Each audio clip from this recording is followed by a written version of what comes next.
nilabas at pinaarawan ko yung mga putong namin. Ay hello, minasang konnichiwa. Tara samahan nyo kami today's mini vlog. Alas 9 ng umaga ay nagsimula na ako mag-ayos at maglinis ng bahay. Bago ako maglinis ay lalabas ko muna tong mga putong namin para maarawan. Sayang naman po kasi yung tirik ng araw kung hindi ito maarawan. Ganito po minsan yung ginagawa ko mga auntie kapag may araw po ay nilalabas at pinapaarawan ko yung mga putong namin. Gusto ko po sana ipalaba to sa coin laundry kaso nga lang po mga auntie wala pa akong sasakyan. Yung mga ganito kalalaking putong po ay hindi po kasya dun sa washing machine namin. Ang pwede lang po ay yung maninipis na kumot. Okay din sana to sa coin laundry kaso nga lang po wala yung asawa ko ngayon. May sasakyan kasi si Hapon at pwede pa niya akong samahan. Si Hapon po kasi nagpupunta sa coin laundry para malabhan yung mga putong namin at pati na rin yung mga kumot. Pagkatapos ko may labas yung mga putong ay naglinis na rin po ako dito sa kwarto namin. Pinagpag ko nga pala yung mga unan at hiniwalay ko yung mga kumot para malabhan na rin. Itong mga unan ay pinagtatanggal ko lang po yung mga punda. Sasama ko po yung mga punda dun sa labahin natin mamaya. Hindi ko po alam kung kailan talaga kami matutulog dun sa mismong kwarto namin. Ito po kasi si Hapon ko mga auntie, ayaw pa niyang matulog dun sa taas namin. Buti pa po dun sa mismong kwarto namin ay may kama. Dito po kasi ay sa sahig kami natutulog at potong yung gamit namin. Siguro tinatamad na tong asawa ko mga auntie na matulog dun sa kwarto namin. Nagwalis na nga rin po pala ako dito sa heya namin tapos pinagtatanggal ko po yung mga aging. Dito po kasi sa bintana ay may dumi dun sa sulok. Itong bahay po pala ng mga binan ko ay medyo maluwang. Kaya kulang po yung isang araw ko sa paglilinis. Minsan nga po ay paulit-ulit lang po yung ginagawa ko. Matik na yan, maya-maya po kasi pagkatapos mo maglinis ay madumi na naman. Pagkatapos ko po magligpit dun sa kwarto namin ay kinuha ko na rin po itong mga labahin. Dahil may nakasalang pa dito sa washing machine kaya lalagay ko muna to dito sa baba. Sunod ko naman pong nilinisan itong sala namin. Dito po sa sala namin, yung laruan lang po talaga ng anak ko, yung palaging kalat mga auntie. Kapag nalinis ko dito, maya-maya ay makalat na naman. Ayan, ayaw kasi ni Kenshin na ginagalaw yung mga laruan niya. Lalong-lalo na kapag yung mga Ultraman. Gusto niya, lagi nakatayo yung mga yun mga ante. Pagkatapos ko malinisan tong mesa, ay nilinis ko naman tong sopa namin. Natatanggal po tong inuupuan at pwedeng linisan yung sa may baba. Etong upuan na to, ay matagal na to dito. Halos lahat ng mga gamit dito sa bahay namin mga ante, ay matatagal na. Hindi pa ako asawa ni Hapon, ay meron na tong mga to. Ibayag na pa yung kanyak ante.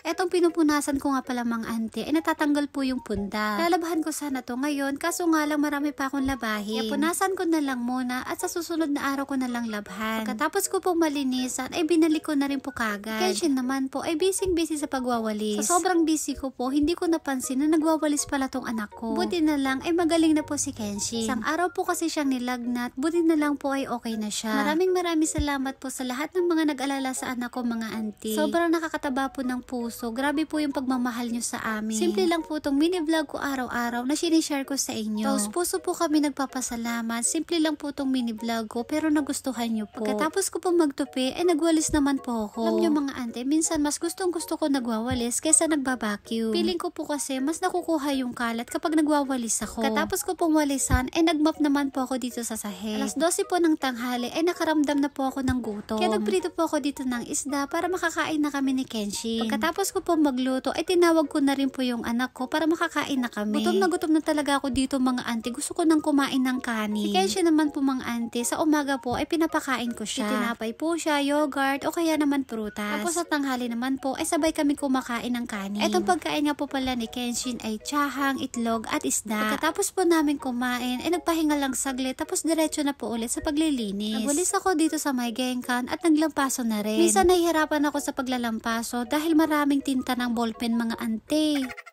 Paano kasi itong anak ko, minsan hindi ko namamalayan, nagsusulat na pala siya dun sa sahig. Kaya mga auntie, tulungan niyo po ako kung ano po yung pwedeng pantanggal dun sa tinta ng ballpen. Minsan dun ako napapagod, nangangawit yung kamay ko, kakatanggal dun sa tinta ng ballpen. Ang dami ko na nga nagamit, kaso nga lang hindi natatanggal. Nababawasan lang ng konti, pero hindi nawawala.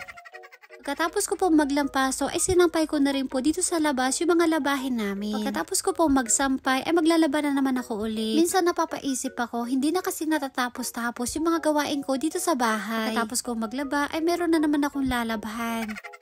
Yung unang mga nilabhan ko nga pala kanina ay mga damit namin. Sunod naman po itong mga punda, mamaya naman ay yung mga basahan. Habang napupunas po ako dito, ay napansin ko po itong parang drawer na to. Mula nung kinasal kami ng asawa ko mga auntie, ay hindi ko po ito pinapansin. Minsan maselan po kasi itong si Hapon, ayaw na ayaw niyang pinapagalaw yung mga gamit niya. Tingin ko nga po dito ay kalat-kalat yung mga tools niya. Kaya ang ginawa ko po ay nilinisan ko at tinanggal yung mga gamit na hindi na pwede. Yung mga pwede pang gamitin ay tinabi ko muna. Nasa isip ko kanina ay punasan ko lang muna muna para matanggal yung mga dumi. Kaso nga lang po, hindi pala siya pwede ng punas-punas lang. Kaya kailangan punasan at i-brush ko tong drawer. Ito nga po yung itsura at medyo madumi. Kaya kailangan ko po tong i-brush para matanggal pati na rin yung nasa sulok-sulok. Dito ko na nga sa labas hinugasan para dito ko na rin papatuyuin. Yung laman nito na pinagtatanggal ko ay tatapon na lang namin. Tapos dito ko po ilalagay yung mga gamit ko. Kaya ng blower, napkin, yung mga ganun ba mga auntie.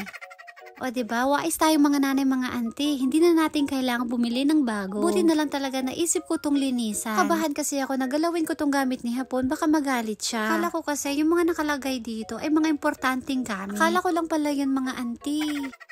Pagkatapos ko pong mahugasan, ay dito ko na po binilad para matuyo. Pagpasok namin dito sa loob, ay hinugasan ko muna yung kamay ni Kenshi. 2:30 po kasi ng tanghali, ay kailangan ko nang patulugin tong anak ko. Naglatag lang po ako dito ng putong at dito ko siya papatulugin. Kaso nga lang itong anak ko, ayaw niyang matulog at nag-iiyak siya. Ganito po talaga tong anak ko kapag pinapatulog ko. Pag sabay po kaming natulog, ay nakakatulog naman siya. Gusto kasi niya yung maliwanag pa mga auntie para nakakapaglaro siya. Pag tanghali po, ay pinapatulog ko talaga tong anak ko. Kapag tanghali nga po pala, ay masarap matulog dito sa heya namin. Rest ko po kasi yung hangin. So yun lang po at dito na po natatapos ang aking mini vlog. Maraming salamat po. Thank you for watching. Sayonara and bye bye! Honey.